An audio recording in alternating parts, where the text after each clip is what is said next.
Good morning students. पिछले व्याख्यान में हमने स्थैतिकी विश्लेषण के संदर्भ में अध्ययन किया था। अब हम प्रावेगिक विश्लेषण का अध्ययन करते हैं, जिसके अंतर्गत उसका अर्थ, उसकी विशेषताएं और उसके प्रकारों के बारे में चर्चा करेंगे। प्रावेगिक विश्लेषण समस्त अर्थव्यवस्था के व्यवहार या कुछ निश्चित आर्थिक चरों के व्यवहार का विश्लेषण करने की अधिक वास्तविक विधि है। यह आर्थिक विश्लेषण की वह शाखा है जो निरंतर परिवर्तनों, इन परिवर्तनों को प्रभावित करने वाले तत्वों तथा परिवर्तनों की प्रक्रिया का अध्ययन करती है। प्रोफेसर हिग्स के अनुसार प्रावेगिक अर्थशास्त्र में प्रत्येक मात्रा का तिथीकरण किया जाता है।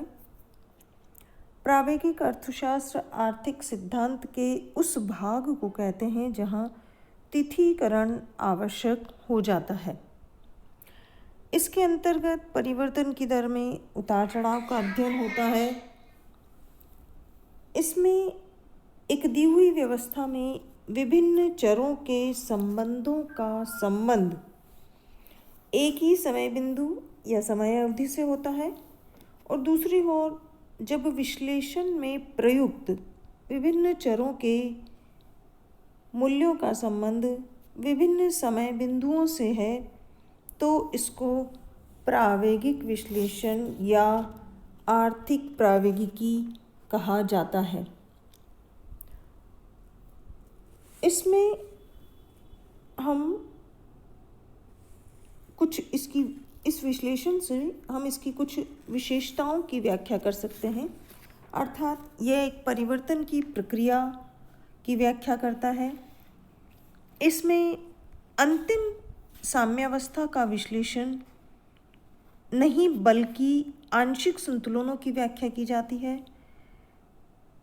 इसमें जो समय अंतराल है, जो समय विलंब है, उसकी मान्यता को स्वीकार किया जाता है। अर्थात आर्थिक चरों में तुरंत परिवर्तन, तुरंत समायोजन न होकर कुछ समयावधि के बाद होता है।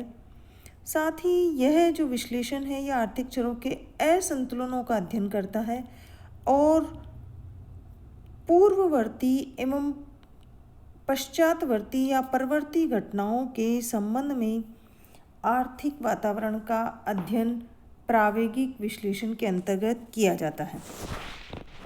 प्रावेगिक विश्लेषण के मुख्य रूप से दो प्रकार हैं।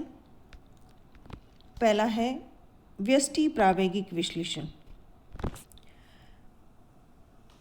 व्यष्टि विश्लेषण की यह वह विधि है, इसके अंतर्गत प्रारंभिक साम्यावस्था से नवीन साम्यावस्था तक पहुंचने की परिवर्तनों की प्रक्रिया और उसके मार्ग का अध्ययन किया जाता है। अर्थात जो पुराने साम्य को भंग कर नए साम्य तक पहुंचने की अवधि में जो शक्तियां क्रियाशील रहती है, उनका अध्ययन करता है। और इसका सबसे बड़ा उदाहरण मूल्य निर्धारण का मकड़ जाल है। इसमें हम मांग एवं मूल्य के जो समीकरण है, dt is equal to function of P T plus 1, अर्थात जो बाजार में पूर्ति है जो मांग है वह बाजार में मांग आगामी जो हमारी संभावित कीमत है उसका फलन होती है, और जो पूर्ति है वो हमारी पिछले समय की जो कीमतें हैं उनका फलन होती है। अर्थात S T is equal to function of P T minus 1। ये हमारा मांग और पूर्ति फलन जो प्रावेगिक संबंध है उसको बताते हैं। अब हम जो मकड़ जाल है उसके जो प्रकार हैं उसको हम दो प्रकार से देख सकते हैं। एक है स्थिर मकड़ जाल और दूसरा है अस्थिर मकड़ जाल। अस्थिर मकड़ जाल वह जाल है जिसमें एक बार संतुलन भंग हो जाने पर प्रारंभिक संतुलन पुनः स्थापित नहीं हो पाता और वस्तु की वास्तविक मात्रा और कीमतें जो है वो हमारे प्रारंभिक संतुलन बिंदु से उत्तरोत्तर दूर होती चली जाती है। जैसा कि हम इस रेखा चित्र में देख रहे हैं कि जो हमारा मांग वक्र और जो पूर्ति वक्र का जो प्रारंभिक संतुलन बिंदु है वो M है, जहाँ पर मांग पूर्ति की मात्राएं OQ तथा कीमत OP है। अब किसी भी कारण से पूर्ति घटकर मान लीजिए OQ1 हो जाती है और मांग उतनी की उतनी रहती है तो कीमत घट जाएगी। कीमत घटकर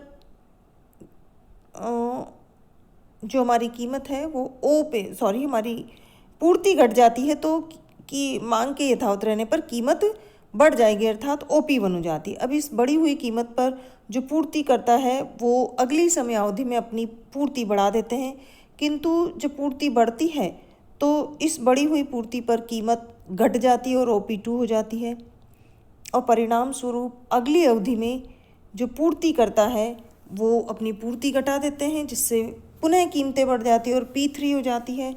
इस बढ़ी हुई कीमत पर विक्रेता पुनः अपनी पूर्ति बढ़ा देंगे, अर्थात S4 हो जाएगा, और उससे हमारा कीमत स्तर P4 हो जाता है, और अनंत यह जो क्रम है वो आगे तक चलता रहता है। अर्थात यदि एक बार किसी भी कारण से हमारा संतुलन भंग हो जाए तो उत्तरोत्तर प्रारंभिक संतुलन जो है वो हमारे संतुलन बिंदु से दूर होता चला जाएगा। और दूसरा है हमारा स्थिर मकड़जाल। इसके अंतर्गत एक बार संतुलन भंग हो जाने पर भी पुनः संतुलन उसी संतुलन बिंदु पर आ जाते हैं, जैसा कि हम इस रेखा चित्र में देख रहे हैं कि हमारा जो प्रारंभिक संतुलन बिंदु है मांग पूर्ति वक्र के काटने का को M बिंदु पर काटता है, जहाँ हमारी मांग एवं पूर्ति OQ तथा कीमत OP है। अब माना कि यदि हमारी पूर्ति घटकर OQ1 रह जाती है, अर्थात जब पूर्ति कम है और मांग ज़्यादा है तो कीमत P1 हो जाएगी। इस कीमत के बढ़ने पर जो विक्रेता है वो अगली अवधि में अपनी पूर्ति S2 बढ़ा देंगे। जब पूर्ति ज़्यादा है और मांग कम है तो हमारी कीमत पुनः P2 होगी, और विक्रेता फिर अगली अवधि में अपनी इस नीचे की कीमत पर पूर्ति कम कर देंगे। परिणाम स्वरूप हमारी जो कीमत है वो P3 अर्थात बढ़ जाती है, और अनंततः यह जो संतुलन है पुनः M बिंदु पर स्थापित हो जाता है। इस मकड़जाल में जो पूर्ति का प्रावेगिक संबंध है वो ST is equal to function of PT-1 माना गया है, जबकि मांग का जो प्रावेगिक संबंध है वो DT is equal to function of PT+1 माना गया। अर्थात जैसा कि पहले बताया कि जो हमारा मांग है, जो हमारी वर्तमान मांग है वो आगामी समयावधि की संभावित कीमत पर निर्भर करती है, और जो पूर्ति है वो पिछले समय में जो प्रचलित कीमतें हैं उनका फलन होती है। अब हम देखते हैं जो समष्टि प्रावेगिक विश्लेषण। इसके अंतर्गत अर्थशास्त्र के विभिन्न क्षेत्रों में होने वाले जो परिवर्तनों की प्रक्रिया और जो परिवर्तन की गति है उसका अध्ययन किया जाता है। अर्थात प्रावेगिक विश्लेषण जो है वो इस रेखाचित्र के माध्यम से हम ये बता सकते हैं कि T अवधि में जो उपभोग है वो पिछले समय की T-1 अर्थात पिछली समयावधि की आय पर निर्भर करता है। तो आय और उपभोग का जो ये प्रावेगिक संबंध है वो हम इस प्रकार बता सकते हैं कि CT is equal to function of YT-1, अर्थात जो CT है वो किसी समय इस समयावधि में उपभोग की कुल मात्रा का द्योतक है, जो कि पिछले समय की आय पर आय का फलन है। उसी प्रकार हमारा जो निवेश है वो त्वरक और T समयावधि में आय में होने वाले परिवर्तन का फलन होता है, अर्थात IT is equal to V delta YT। Delta YT का मतलब है कि जो वर्तमान आय है और जो पिछली समयावधि की आय है उनमें जो परिवर्तन है उसको बताता है। इस प्रकार हम रेखाचित्र के माध्यम से देख सकते हैं कि जो हमारी कुल मांग फलन और जो कुल उपभोग और कुल निवेश रेखा के द्वारा जो कुल पूर्ति रेखा के माध्यम से जो संतुलन है वो ओ वाई द्वारा बताया जा सकता है। प्रारंभिक संतुलन ई बिंदु पर होता है जहाँ पर हमारी राष्ट्रीय आय ओ वाई है। अब यदि निवेश को बढ़ा दें, अर्थात डेल्टा आई से यदि हमारा निवेश बढ़ाया जाता है तो हमारा जो मांग फलन रेखा है वो C plus I plus delta I हो जाएगी और जो हमारा नया संतुलन है वो E1 पर स्थापित होगा और राष्ट्रीय आय का स्तर OYT होगा। अब इस प्रारंभिक संतुलन बिंदु जो हमारा है E और जो बाद का जो संतुलन बिंदु है जो E1, अर्थात E से E1 तक का जो चलन है या I जो है हमारी OY से OYT जो हो जाती है, अर्थात डेल्टा वाई जो I में पर वृद्धि की जो प्रक्रिया का जो विश्लेषण है, E से E1 तक का जो विश्लेषण है वो ही समष्टि प्रावेगिकी है। अर्थात इस विश्लेषण के अंतर्गत कि E से E1 तक के पहुंचने का जो मार्ग है, उस मार्ग को, उस परिवर्तन की प्रक्रिया को, उस गति को जो विश्लेषण बताता है वही समष्टि प्रावेगिक विश्लेषण है। समष्टि प्रावेगिक विश्लेषण जो है वो